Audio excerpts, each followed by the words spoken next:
Victoire, elle, a un avenir. Toi, tu n'en as pas.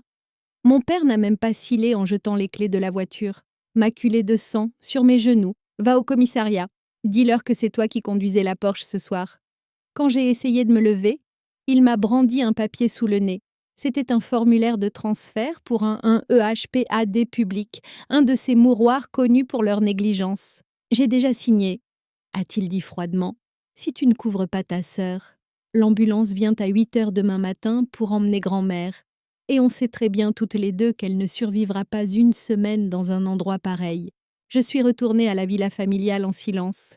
Au volant de la Porsche, le moteur ronronnait sous le capot. Mais, comme s'il ne venait pas de broyer la hanche d'un inconnu, mon père voulait que la voiture soit impeccable avant que la police ne la saisisse au matin. Il voulait contrôler le récit. Il voulait que je sois la petite femme de ménage docile que j'avais toujours été. Je m'appelle Camille et à 27 ans, j'étais devenue l'infrastructure invisible de cette famille. Je n'étais ni la brillante, ni la belle, ni celle qui réussissait. J'étais celle qui savait comment enlever une tache de vin rouge sur de la soie et comment s'excuser auprès des membres du conseil d'administration quand mon père perdait son sang-froid. Il m'appelait la nettoyeuse quand il voulait être drôle et la roue de secours quand ils étaient honnêtes. Ce soir, sous la lumière crue des néons du garage pour 6 voitures, je portais bien mes 2 surnoms. J'ai enfilé une paire de gants en caoutchouc jaune et j'ai commencé par le volant. Le cuir était poisseux. Je me suis interdit de penser à qui appartenait ce sang. Si je pensais à la victime, j'allais m'effondrer, et je ne pouvais pas me permettre de m'effondrer. Pas encore. Je devais être précise. La porte latérale s'est ouverte dans un grand bruit, et Victoire est entrée en titubant. Elle portait encore sa robe de cocktail argenté de la fête. Maintenant déchirée à l'ourlet, empestant la tequila et le vomi, elle s'est appuyée contre l'encadrement de la porte, me regardant nettoyer ses dégâts. « T'as oublié un endroit ?» a-t-elle lâché d'une voix pâteuse, en pointant un doigt manucuré vers le tableau de bord. « Putain, est-ce que t'es lente? Même quand tu nettoies ma merde, tu prends une éternité. Je n'ai pas levé les yeux, va te coucher. Victoire, ne me dis pas ce que je dois faire, a-t-elle répliqué sèchement, en se décollant du mur et en vacillant dangereusement. Tu te crois si noble, n'est-ce pas, en train de sauver la situation? Mais on sait toutes les deux pourquoi tu fais ça. C'est parce que c'est la seule chose pour laquelle tu es douée, nettoyer la merde des gens qui comptent vraiment. Elle a ri... un rire rauque, discordant. N'oublie pas les tapis de sol, Camille. Je crois que j'ai renversé mon verre quand je l'ai percuté. J'ai arrêté de frotter. Ma prise sur l'éponge s'est resserrée jusqu'à ce que mes jointures blanchissent. Elle n'était pas traumatisée. Elle ne regrettait rien. Elle était juste contrariée que sa soirée ait été gâchée par l'inconvénient d'avoir presque tué quelqu'un. « Ah, et rentre !» ai-je dit, la voix basse. Papa veut que la voiture soit prête avant le lever du soleil. « Ouais, ouais, fais juste ton boulot. » Elle a tourné les talons et est retournée en chancelant vers la maison, marmonnant qu'elle avait besoin d'un Xanax. Quand la porte a cliqué, j'ai laissé tomber l'éponge. J'ai retiré les gants jaunes et j'ai plongé la main dans la poche profonde de mon sweat à capuche trop grand. J'en ai sorti un grand sac de congélation. Je n'avais pas frotté le volant pour le nettoyer. J'avais utilisé une pince à épiler pour retirer de longs cheveux blonds, les cheveux de Victoire, coincés dans le mécanisme. J'avais utilisé un coton-tige pour recueillir le sang séché sur le tableau de bord, le scellant soigneusement dans une petite fiole que j'avais piquée dans la trousse de premier secours. J'ai ramassé un morceau de tissu de l'ourlet déchiré de sa robe sur le tapis de sol et l'ai ajouté au sac. On appelle ça le piège du mépris. C'est l'erreur fatale que commettent les gens arrogants quand ils regardent quelqu'un comme moi. Mon père et ma sœur me regardaient et voyaient un paillasson, une créature si désespérée d'obtenir leur approbation que j'aurais mangé les miettes de leur table en disant merci. Ils étaient si convaincus de ma stupidité qu'il ne leur est jamais venu à l'esprit de surveiller mes mains. Ils pensaient que j'effaçais le crime. En réalité, je le préservais. J'ai scellé le sac, chassant l'air dans un sifflement. Je n'étais pas la femme de ménage. J'étais l'archiviste, et ce sac n'allait pas finir à la poubelle. Il allait dans la grille d'aération derrière ma commode, juste à côté de 3 ans de déclaration fiscale que je n'étais pas censée voir. J'ai regardé la Porsche étincelante une dernière fois. « Tu as raison. Victoire, ai-je murmuré au garage vide, je suis en train de nettoyer. Mais pas pour toi. Le lendemain matin, je suis entrée dans la clinique privée, un café à la main et un lourd sac en toile dans l'autre. L'infirmière à l'accueil n'a même pas levé les yeux. Chambre 304. Camille m'a-t-elle demandé en m'ouvrant déjà la porte. Il a payé pour une semaine de plus, mais il a dit pas de visiteurs. Sauf vous. Je sais, ai-je dit doucement.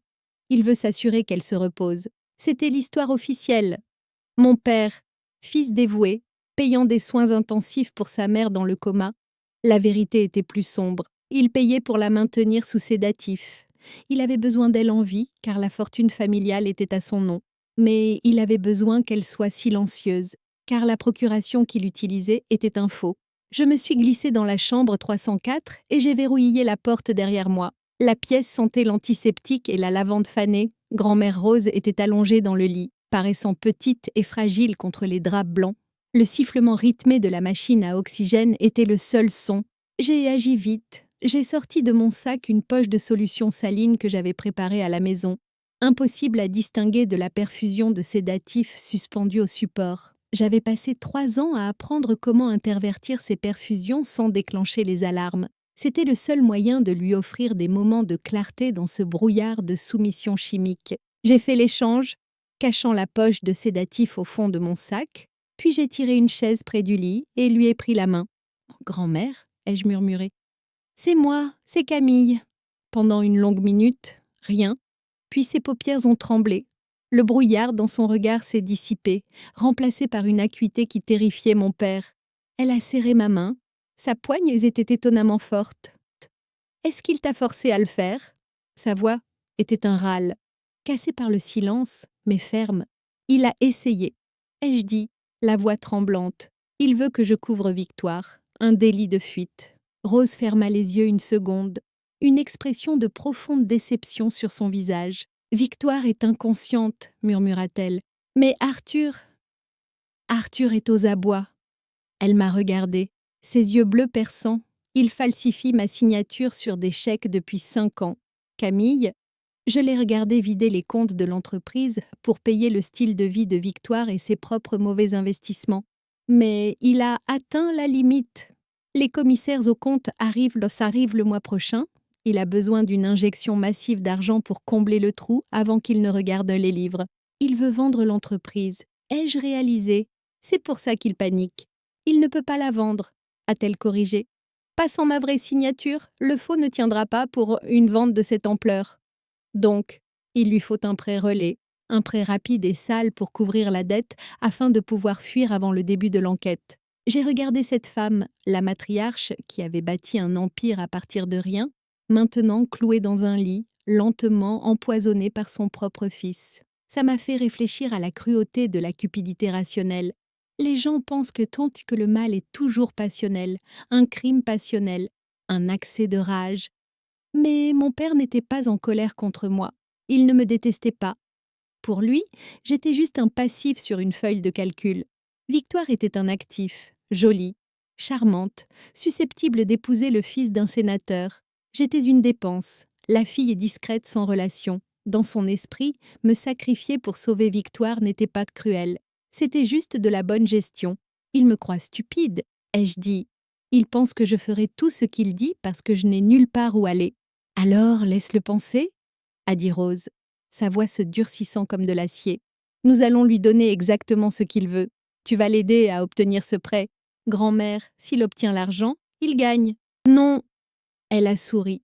Et ce n'était pas un joli sourire. C'était le sourire d'une femme qui avait dévoré ses concurrents au petit déjeuner dans les années 80. Il gagne s'il obtient l'argent légalement. Mais nous n'allons pas lui trouver un banquier légitime. Nous allons lui tendre un piège. Elle m'a attirée plus près. Va au coffre-fort dans ma bibliothèque. La combinaison est à date de naissance. À l'intérieur, il y a un dossier sur un homme nommé Moreau. Ce n'est pas un investisseur. C'est un expert comptable judiciaire qui me doit une faveur. Appelle-le, dis-lui que la matriarche s'est réveillée. Je l'ai embrassé sur le front et je me suis levée. Je m'en occupe. Camille, a-t-elle lancé alors que j'atteignais la porte, ne te contente pas de survivre. Mets-y un terme. Je suis sortie de la chambre, ma posture reprenant l'affaissement de la fille vaincue, mais à l'intérieur, mon cœur battait la chamade. Mon père voulait un bouc émissaire. J'étais sur le point de lui amener un loup. Ce soir-là, j'ai frappé à la lourde porte en chêne du bureau de mon père. La pièce sentait toujours le scotch hors de prix et le vieux papier, l'odeur du pouvoir, ou du moins de sa mise en scène. Entrez, a aboyé Arthur. Je suis entrée, rétrécissant ma posture, arrondissant juste assez les épaules pour ressembler à la fille abattue qu'ils attendaient. Ma mère, Liliane, faisait les 100 pas près de la fenêtre, un verre de vin à la main. Mon père était derrière son bureau, entouré de piles de rapports financiers que je savais être en grande partie fictifs. Ah alors, a-t-il demandé sans lever les yeux. Tu t'es occupé de la voiture. Oui, ai-je dit en gardant une petite voix. Elle est propre. Liliane a laissé échapper un souffle qui était mi-soupir pédox, mi-sanglot. Dieu merci, si la police avait vu ce pare-choc. J'ai autre chose, ai-je dit en m'approchant du bureau. Je sais que tu as besoin d'argent pour l'audit, pour couvrir les écarts. La tête d'Arthur s'est redressée d'un coup. Ses yeux se sont plissés. Qu'est-ce que tu sais de l'audit? Ah, j'entends des choses. Ai-je menti? Et je sais qu'on ne peut pas aller voir une banque normale. Pas avec les bilans actuels. Alors, j'ai passé quelques coups de fil. Oh, j'ai sorti un profil imprimé de ma poche et l'ai fait glisser sur le bureau en acajou. C'était un dossier sur Capital Moreau, une société écran que grand-mère Rose et moi avions créée au cours des dernières 48 heures. Le site web avait l'air pro, agressif et légèrement illicite. Qui est-ce? Arthur a pris le papier, le parcourant avec dédain. Il s'appelle Moreau, ai-je dit. Ce n'est pas un banquier, papa. C'est un prêteur à taux usuraire, un requin. Papa, mon père a reniflé. Je ne traite pas avec les usuriers. Il prête contre des actifs, pas sur la crédibilité, ai-je insisté, injectant un tremblement de désespoir dans ma voix. Il prend 20% d'intérêt par mois et il veut une hypothèque sur les actions de l'entreprise. 20%, a haleté Liliane. C'est de l'extorsion. Ça l'est, ai-je admis. C'est un accord horrible, mais il ne pose pas de questions. Il ne regarde pas les comptes de résultats. Il ne parle pas aux auditeurs. Et il peut virer 5 millions d'euros en 24 heures. J'ai observé le visage de mon père. J'ai regardé les rouages se tourner. Si je lui avais amené un investisseur légitime avec une offre équitable, il aurait été méfiant. Il se serait demandé pourquoi un investisseur intelligent toucherait à un navire en train de couler. Mais un prédateur, un requin essayant de l'arnaquer, ça, il comprenait, ça avait du sens. Il s'est adossé à son fauteuil, un sourire lent et arrogant se dessinant sur son visage. Je pouvais presque lire dans ses pensées. Il croit me voler avec ce taux d'intérêt, mais je vais prendre l'argent, arranger les comptes, puis je le poursuivrai pour usure, ou je ferai simplement défaut, et je l'enterrerai sous les litiges. Je suis plus malin qu'un voyou. Il ne pose pas de questions, a demandé Arthur, en tapotant le papier. Aucune, il veut juste la signature de l'actionnaire majoritaire. Maman est dans le coma, a-t-il dit. Pour me tester, elle ne peut pas signer. Ah, il le sait, ai-je dit. Il a dit que tant que tu as la procuration, il se fiche qu'elle soit dans le coma ou sur Mars. Il veut juste l'hypothèque. Arthur a regardé Liliane. La peur dans ses yeux avait été remplacée par la cupidité. Il ne voyait pas un piège. Il voyait une issue de secours. Il voyait un moyen d'effacer ses crimes et de conserver son royaume, et il pensait être celui qui tenait les clés. Ah, organise la réunion, a-t-il dit, en me renvoyant le papier. Demain, ici. D'accord, ai-je murmuré. Ah, et Camille? Il a pris son stylo, me congédiant. Peut-être que tu n'es pas complètement inutile, après tout. J'ai tourné les talons et je suis sortie du bureau. Refermant la lourde porte derrière moi, mes mains ne tremblaient plus. Il pensait nager avec un requin qu'il pouvait déjouer. Il ne réalisait pas qu'il venait d'inviter le bourreau dans sa propre maison. La réunion a eu lieu dans la bibliothèque à midi. Les lourds rideaux de velours étaient tirés, donnant à la pièce l'allure d'un caveau scellé. Mon père était assis en bout de la longue table en acajou, flanqué de ma mère et de Victoire. J'étais assise à l'autre bout, la secrétaire silencieuse. Pendant que M. Moreau déballait sa mallette avec une précision chirurgicale, Moreau n'avait pas l'air d'un agent du fisc. Il avait l'air d'un homme qui possédait un yacht acheté avec l'argent des faillites des autres. Il portait un costume qui coûtait plus cher que ma voiture et une montre dont le tic-tac était un peu trop fort dans la pièce silencieuse. Ah, les termes sont standards pour un capital à haut risque, a dit Moreau en faisant glisser un épais document sur le bois poli. 5 millions d'euros, 20% d'intérêt composé mensuellement. Hypothèque totale sur toutes les actions avec droit de vote du groupe Vasseur. Arthur n'a même pas lu la première page. Il a juste regardé la ligne de signature. Finissons-en, j'ai un départ de golf à 15 heures. Ma fomedonde, ma banque à mon sédant. Papa, a gémi Victoire en regardant son téléphone. Et moi j'ai un essayage pour ma robe de fiançailles. On peut se dépêcher. Un instant, a dit Moreau, sa main se posant lourdement sur le papier, empêchant mon père de tourner la page. Avant de signer, je dois attirer votre attention sur la clause de représentation et garantie à la page 4. C'est une exigence légale pour ce type de transaction. Il a tourné la page. En signant ceci, vous certifiez 2 choses. Premièrement, que le groupe Vasseur n'a aucune dette non divulguée, aucun passif caché, aucun procès en cours, aucune irrégularité comptable. J'ai observé le visage de mon père. Il n'a pas bronché, il connaissait les fonds détournés, il connaissait le trou dans le bilan, mais il a regardé Moreau droit dans les yeux et a souri. L'entreprise est saine comme un sous-neuf, juste un petit problème de trésorerie dû au marché. Bien, a dit Moreau, son visage impassible. Deuxièmement, vous signez en tant que détenteur de la procuration de Rose Vasseur. Vous certifiez qu'elle est en incapacité permanente et incapable de prendre des décisions financières pour elle-même. Si elle était lucide, ce prêt exigerait sa signature directe. Si vous signez ceci alors qu'elle est capable de consentir, cela constituerait un abus de faiblesse sur personne âgée et une fraude au titre. Mais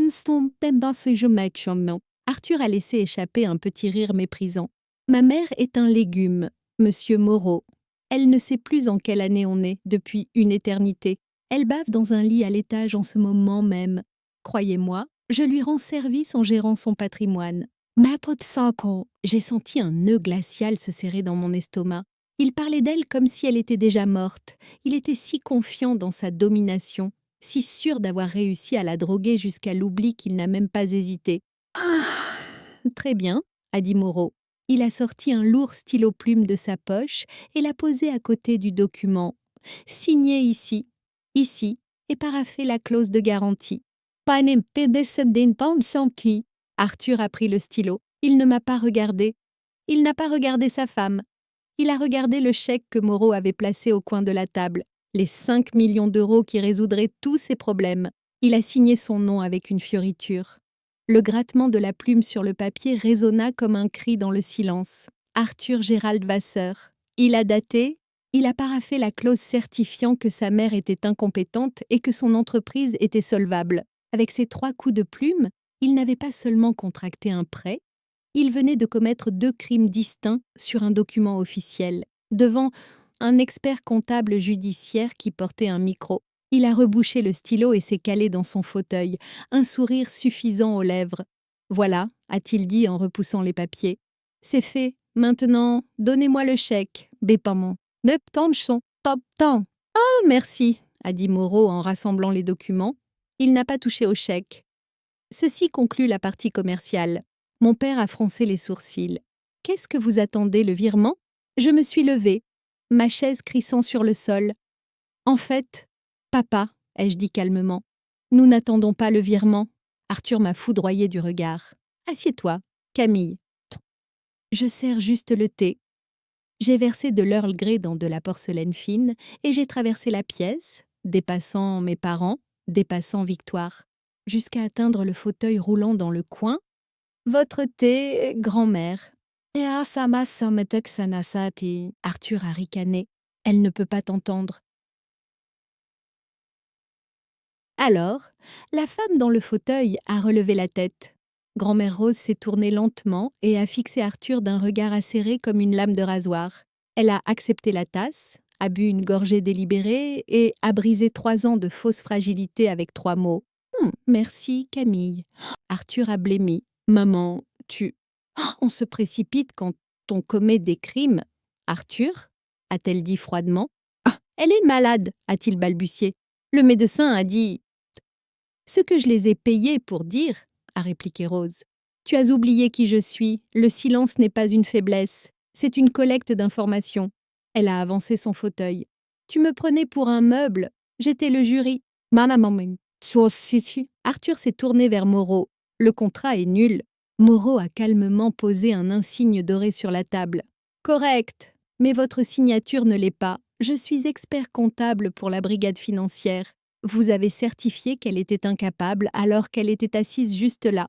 C'est une fraude, un abus de faiblesse et une tentative d'escroquerie en bande organisée. Oh, c'est un coup monté, a hurlé Victoire. Nous ne l'avons pas forcé à mentir, ai-je dit. On lui a juste tendu un stylo. Arthur a ricané et a sorti son téléphone. J'ai effacé tous les dossiers financiers. Pas de données, pas d'affaires. Ah, des normes madame a embassé. La pièce s'est figée. J'ai posé un disque dur noir à côté de son téléphone. Tu m'as toujours fait faire des sauvegardes, tous les vendredis, ai-je dit. Celle-ci date d'hier soir. La brigade a déjà des copies. Moreau a hoché la tête. Compte offshore. Chèque falsifié. 10 ans de fraude. Censé qu'à ma bichuinia sur mon tas-dedans. Arthur s'est effondré. Tu as volé mon entreprise? Ah, je l'ai sauvé. Il s'est jeté sur moi. Des policiers ont fait irruption par les portes et l'ont plaqué au sol en plein vol. Liliane a été arrêtée. Ensuite, co-signataire de 53 virements. Victoire a supplié. Camille, aide-moi. J'ai tendu un sac de preuves à un officier. Ça devrait régler l'affaire du délit de fuite. Elle a hurlé pendant qu'on l'emmenait. On est une famille. Non, ai-je murmuré. On ne l'est plus. Quand la maison s'est enfin vidée, grand-mère Rose m'a souri. Bien joué, le grand nettoyage est terminé, a-t-elle dit. Maintenant, on reconstruit. 2 semaines plus tard, je la poussai dans le jardin. Le conseil d'administration a confirmé ta nomination, a-t-elle dit. L'entreprise s'en remettra. J'ai brûlé la procuration dans le brasero et je l'ai regardée se transformer en cendre. Pendant 27 ans, j'ai pensé être la roue de secours. En réalité, j'avais l'as dans ma manche. Si vous vous battez en silence, n'abandonnez pas. La vérité finit toujours par triompher.